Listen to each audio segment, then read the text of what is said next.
Welcome back, everyone. Last time, we heard all about the amazing tent in the desert, the tabernacle, and all the special things that went inside it, like the altar for offerings and the big basin for washing.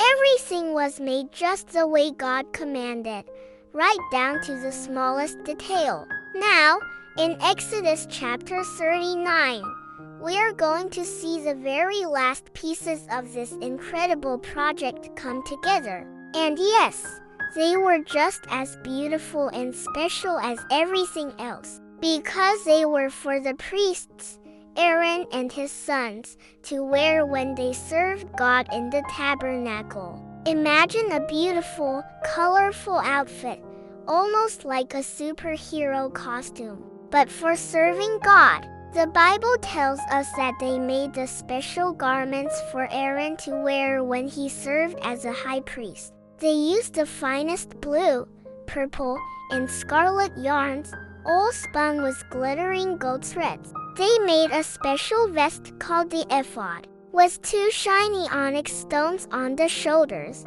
each engraved with the names of 6 of the tribes of Israel. So, when Aaron went before God, he carried all the people on his shoulders, like a good shepherd carries his sheep.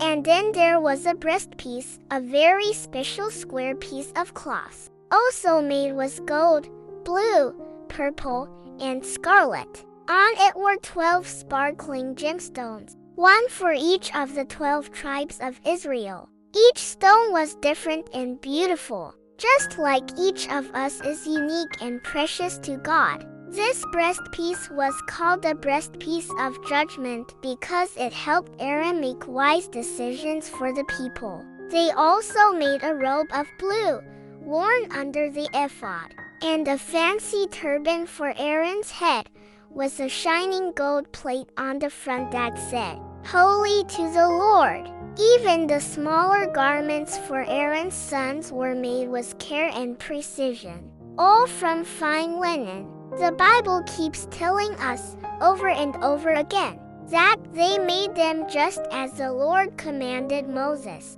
Why do you think it says that so many times?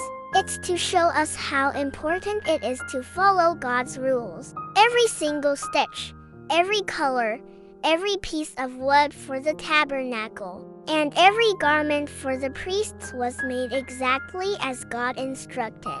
God gave them very clear instructions, and the people, led by skilled craftsmen like Bezalel and Oholiab, listened carefully and obeyed perfectly. Because they followed God's rules, everything turned out beautiful and exactly as God wanted. It wasn't just a tent. It was a special place where God's presence would dwell among His people. So, when God gives us rules, whether it's in the Bible or through our parents and teachers, it's because He loves us and knows what's best for us. Just like the Israelites were blessed by carefully following God's commands for the tabernacle, we are also blessed when we follow God's rules in our lives. When we do things God's way, everything works out for the best, and we can be sure we are pleasing Him. That is the end of our story from Exodus chapter 39. Subscribe to the channel so next time we'll see what happens when the tabernacle is finally finished.